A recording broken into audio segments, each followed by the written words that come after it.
अस्सलाम वालेकुम students, PTC project के यूट्यूब चैनल में खुश आमदीद। आज हम अपनी मोबाइल एप्लीकेशन डेवलपमेंट के इस कोर्स में एक नई मोबाइल एप्लीकेशन बनाएंगे जिसकी मदद से हम एक डिफरेंट फंक्शनैलिटी परफॉर्म करवाएंगे। तो बिना टाइम को वेस्ट किए चलते हैं अपनी प्रॉब्लम स्टेटमेंट की तरफ और देखते हैं कि आज हम कौन सी मोबाइल एप्लीकेशन बनाने वाले हैं।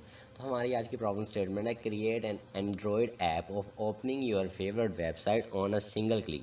तो आज भाई हमने एक ऐसी एंड्रॉयड एप्लीकेशन बनानी है जो कि हमारी फेवरेट वेबसाइट को एक सिंगल क्लिक पर ओपन करे। अब यहाँ पर सिंगल क्लिक का क्या मतलब है कि एक सिंगल क्लिक का मतलब एक बटन इन्वॉल्व हो रहा है। एक बटन ऐसा होगा जिस पर क्लिक किया जा सके। तो इसका मतलब आपको यहाँ पर इस स्टेटमेंट को पढ़ते ही समझ आ जाना चाहिए कि सिंगल क्लिक का मतलब है बटन आ गया, ठीक है। उसके बाद किसको ओपन करना है? फेवरेट वेबसाइट को। किसकी फेवरेट वेबसाइट? यूज़र की।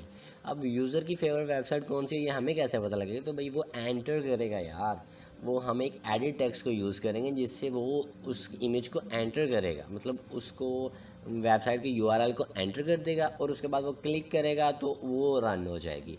तो आइए गाइस चलते हैं अपने एंड्रॉयड स्टूडियो की तरफ और इसको प्रैक्टिकली करके देखते हैं। तो सबसे पहले आप देख सकते हैं यहाँ पर मैंने एप्लीकेशन 10 के नेम से एक प्रोजेक्ट बनाया हुआ है और उस पर कुछ भी नहीं है, मतलब एक मोबाइल व्यू सिर्फ नज़र आ रहा है आप लोगों को। तो यहाँ पर भाई सबसे पहले एक टेक्स्ट व्यू लेके आते हैं। टेक्स्ट व्यू के साथ फिर हम लोग यहाँ पर इनपुट लेने के लिए प्लेन टेक्स्ट लेके आते हैं, क्योंकि भाई इनपुट के बिना तो यहाँ पर काम ही नहीं होगा ना। फिर उसके बाद भाई एक बटन भी तो चाहिए हमें, क्योंकि बटन पर क्लिक करने के बाद ही तो वो सर्च करेगा। और साथ ही साथ एक इमेज भी लगानी है। तो इमेज लगाने के लिए मैं यहाँ से इमेज व्यू लूँगा। तो इमेज व्यू को मैं यहाँ से ड्रैग एंड ड्रॉप कर लूँगा। तो यहाँ पर मैंने एक इमेज इसमें कर रखी है।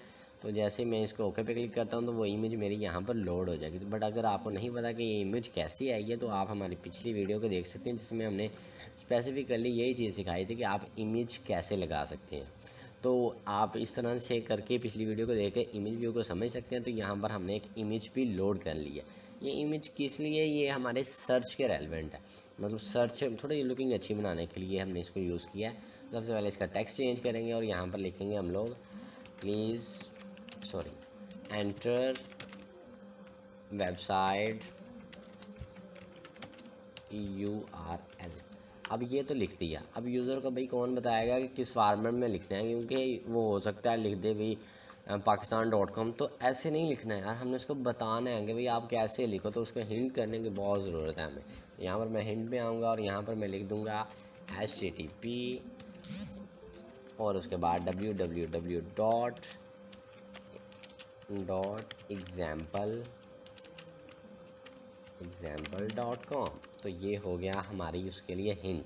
तो हमने भाई उसको हिंट भी दे दिया कि आपने कैसे URL को एंटर करना है, ठीक है। तो इससे यूज़र समझ जाएगा भैया मैंने क्या करना है। और बटन को भी टेक्स्ट को हम चेंज करेंगे क्योंकि उसने सर्च करना है भाई। तो फिर सर्च क्यों ना लिखते हैं, ज़्यादा अच्छा लगेगा, लुकिंग भी तो अच्छी होनी चाहिए एप्लीकेशन की। तो ये भाई सर्च लिख दिया है मैंने, ठीक है। अब यहाँ पर सर्च भी आ चुका है। तो अब इनकी बारी है कंस्ट्रेंट लगाने की। बट उससे पहले ज़रा इसका टेक्स्ट का साइज़ तो इंक्रीज़ कर दी जाए, क्योंकि साइज़ के बिना तो बिल्कुल भी अच्छा नहीं लगेगा ये। तो मैं इसका साइज़ 24 कर देता हूँ, क्या ख्याल है? हाँ, ज़बरदस्त लग रहा है। तो और इसको साथ साथ इसको मैं बोल्ड भी कर देता हूँ। अब मैं जैसे इसको बोल्ड करूँगा तो ये थोड़ा बोल्ड होकर सामने आ जाएगा। बट थोड़ा सा और काम कर लेते हैं, इसका ना कलर भी चेंज कर लेते हैं। वो टेक्स्ट का कलर जो है ना वो फिर इसके जैसा हो जाएगा जैसे हमने इमेज लगाई हुई है। तो यहाँ से हम लोग देखते हैं कि ब्लू हमारे पास कोई है क्या, ये अच्छा लगेगा इसके साथ, क्या ख्याल है आपका? ये वाला या ये वाला ज़्यादा ठीक लग रहा है मुझे। तो मैं इसी को पिक कर रहा हूँ, ठीक है। आप अपनी मर्ज़ी से कोई भी कुछ भी नेम दे सकते हैं, मतलब कलर भी कुछ भी अपनी मर्ज़ी से जो आप चाहें। बेसिकली ये यूज़र की मर्ज़ी होती है, वो जैसा आप अपनी एप्लीकेशन को अच्छा दिखाना चाहें वैसे अच्छा बना सकते हैं। अब कंस्ट्रेंट लगाने के लिए यहाँ पे क्लिक करना है, उसके बाद हॉरिजॉन्टल पे क्लिक कर देना है। तो ये हॉरिजॉन्टल कंस्ट्रेंट्स लग जाएंगे। वर्टिकली हम मैनुअल लगाएंगे, हॉरिजॉन्टल हम ऐसे लगा लेंगे, ठीक है। तीनों चीज़ों के कंस्ट्रेंट बारी बारी हम लोगों ने ऐसे ही लगा देने, ठीक है। ये हम लोग कंस्ट्रेंट सेट कर रहे हैं और ये हो गए हमारे कंस्ट्रेंट सेट हो गए हैं। अब उसके बाद यहाँ पर आएंगे, हम लोग इस पर क्लिक करेंगे और इस पर क्लिक कर देंगे, ठीक है।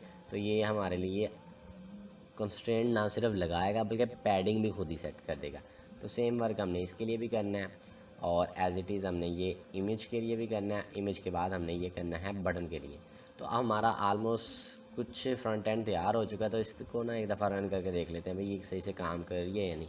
अगर सही से काम नहीं कर रही तो हम अभी फ्रंट एंड से एरर को सॉल्व कर लें, ताकि हमें पता हो कि भाई अब अगर कोई एरर अकर होता है तो वो फ्रंट एंड का एरर है कि बैक एंड का एरर है। वो मुझे टर्मिनेट करने को बोल रहा है तो मैं टर्मिनेट करके, ताकि पुरानी एप्लीकेशन की रनिंग क्लोज़ हो जाए और नई एप्लीकेशन इंस्टॉल होकर रन हो जाए। तो भाई बिल्कुल सही से परफेक्टली ये काम कर रहा है। मुझे कह रहा है भाई कुछ भी एंटर कर लो, तो मैं यहाँ पर कुछ भी एंटर कर सकता हूँ, ठीक है। तो वो मेरी मर्ज़ी है। ओके, परफेक्टली वर्किंग कर रहा है ये। अब अगर मैंने URL को एंटर कर लिया हो तो बटन भी क्लिकेबल है, बट बटन कुछ कर नहीं रहा क्योंकि हमने भाई बताया नहीं है उसे अभी करना क्या है उसने। तो अब बारी है हमारी जावा फाइल में जाने की। जावा फाइल में जाके हम सबसे पहले क्या करेंगे, यहाँ पर हम सबसे पहले एक प्राइवेट लिखेंगे। प्राइवेट लिखने के बाद एडिट टेक्स्ट लिखेंगे। अब एडिट टेक्स्ट क्यों यूज़ कर रहे हैं, अगर आपको इस चीज़ का नहीं पता तो आप फर्स्ट वन वीडियो देख के इस चीज़ का जायज़ा लगा सकते हैं कि भाई क्यों यूज़ कर रहे हैं, ठीक है। अब एडिट टेक्स्ट लिखूँगा, उसके बाद फिर मैं यहाँ पर इसका नेम दे दूँगा माई एडिट टेक्स्ट, और उसके बाद फिर प्राइवेट। यहाँ पर अब हमने बटन लगाया हुआ है तो बटन भी लिख लेते हैं, क्योंकि बटन के बिना तो काम ही नहीं बनना ना, क्योंकि बटन पे क्लिक होने के बाद ही कुछ होना है। तो अब माई बटन, मैं इसका नहीं आईडी रख रहा हूँ माई बटन, सॉरी वेरिएबल रख रहा हूँ, ठीक है। अब यहाँ पर आके मैंने कुछ काम करना है। मेन काम मेरा यहाँ से स्टार्ट होने वाला है। तो मैंने यहाँ पर आके क्या करना है, यहाँ पर मैंने आके लिखना है my edit text is equal to find view by ID dot. अब यहाँ पर एडिट टेक्स्ट %2, ठीक है, ये ID आ गई मेरे पास उसकी। और उसके बाद अब सेम काम मैंने बटन के लिए my button is equal to find view by ID dot और ये बटन 2, ठीक है। तो ID मेरी सेट हो चुकी है। अगर आपको थोड़ा सा भी कन्फ्यूज़ है कि ID सही है या नहीं, तो आप यहाँ से इसको देख सकते हैं। यहाँ पर ID ये लिखी हुई है और इसकी ID यहाँ पर ये लिखी हुई है, ठीक है। तो बिल्कुल ID ठीक है, मुझे यकीन था। बट आपको अगर कोई कंफ्यूज हो रहे हैं या आपको ID का नहीं पता कि आपकी ID कौन सी, तो आप वहाँ से जाके कॉपी पेस्ट कर सकते हैं। अब मैं क्या करूँगा, मैं माई बटन और यहाँ पर लिखूँगा सेट ऑन क्लिक लिसनर लगाऊँगा, ठीक है। अब यहाँ पर न्यू, और यहाँ पर देखिए उसने खुद ही हिंट में दे दिया, तो मैं सिंपली एंटर प्रेस कर रहा हूँ। तो ये इसने ऑन क्लिक लिसनर लगा दिया है। अब मैंने भाई बताना है कि इसे ऑन क्लिक लिसनर क्या करेगा। उससे पहले भाई इनपुट तो ले ली जाए, string s is equal to. अब यहाँ पर मैं क्या लिखूँगा, क्योंकि यहाँ पर मैं ऐसा करता हूँ URL नेम देता हूँ इसे, ठीक है। अब इसको क्या करूँगा मैं, जो माई एडिट टेक्स्ट से वैल्यू आएगी वो हम यहाँ पर इससे गेट करेंगे।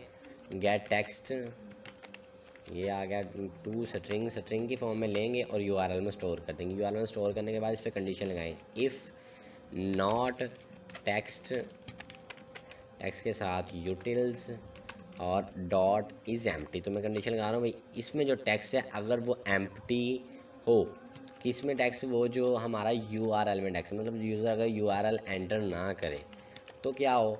तो अब बट इस सूरत में, इस केस में मैंने कुछ उलट कर दिया, मैं नॉट ऑपरेटर लगा दिया। तो नॉट ऑपरेटर भी क्या करेगा मेरे लिए, वो इसका उलट चलेगा। अगर ट्रू हो गई तो वैल्यू फॉल्स दे देगा, फॉल्स हो गई तो ट्रू देगा। अगर वो एम्प्टी हो, इतनी स्टेटमेंट बता रही है, अगर वो एम्प्टी हो मतलब ट्रू आ जाए, बट नॉट ऑपरेटर की वजह से वो फॉल्स हो जाएगा। तो इसका मतलब ये वाला हिस्सा तब एग्जीक्यूट होगा जब वहाँ पर कोई URL मिल जाएगा। तो अगर URL नहीं देता यूज़र तो क्या होगा, फिर एल्स पार्ट एग्जीक्यूट हो जाएगा। एल्स पार्ट में हम क्या करते हैं, टोस्ट लगा देते हैं, ठीक है। तो ये टोस्ट हमारा बन गया है। अब टोस्ट में हम लोगों ने क्या करना है, प्लीज़ एंटर URL, ठीक है। तो ये टोस्ट में हमने मैसेज डिस्प्ले करवा दिया। अब बारी आ गई इस हिस्से की, भाई अगर उसने URL एंटर कर दिया तो हमने ओपन करना है। तो उसके लिए हमने कमांड यूज़ करनी है URI के बाद हमने इसका कोई वेरिएबल बना लेना है। जैसे मैं इसका बना लेता हूँ ऑब्जेक्ट, क्योंकि ऑब्जेक्ट बना रहा हूँ तो मैं पसंद करता हूँ कि मैं OBJ ही लिखूँ। OBJ is equal to URI dot parse.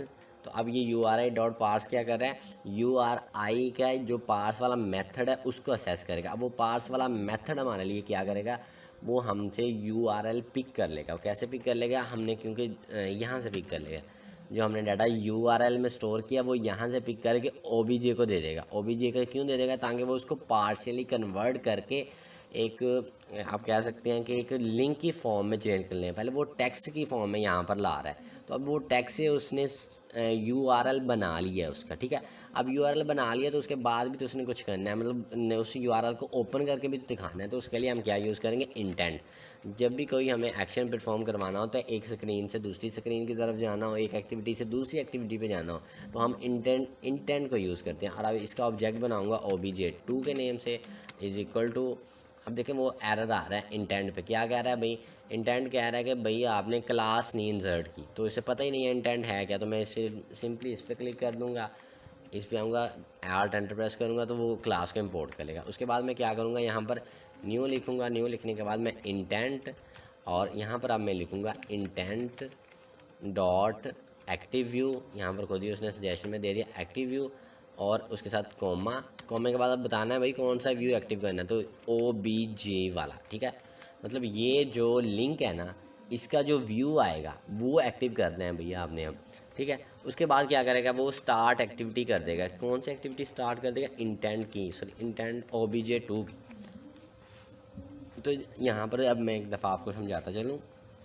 यहाँ पर सबसे पहले क्या होगा, ऑन जैसे कोई बटन पे क्लिक करेगा तो जो उसने एडिट टेक्स्ट से में यूज़र ने URL एंटर किया है वो स्टोर हो जाएगा URL के वेरिएबल में आके। अब URL के वेरिएबल में वो स्टोर हो गया है तो चेक किया जाएगा कि वो यूज़र ने कुछ एंटर किया भी है या नहीं, या खाली बस बटन ही प्रेस कर दिया है। अगर उसने कुछ एंटर किया है तो ये वाला पार्ट एग्जीक्यूट होगा, अगर नहीं किया तो एल्स में उस पर टोस्ट में एक मैसेज डिस्प्ले करवाते हैं, प्लीज़ एंटर URL। तो अगर उसने कर दिया है तो फिर उस सूरत में क्या होगा, हमने URL यूज़र से लिया, वो टेक्स्ट की फॉर्म में लिया, उसको हमने फिर कन्वर्ट किया एक URL में, मतलब उसको एक लिंक की फॉर्म में जनरेट किया। किसकी मदद से, URI की मदद से।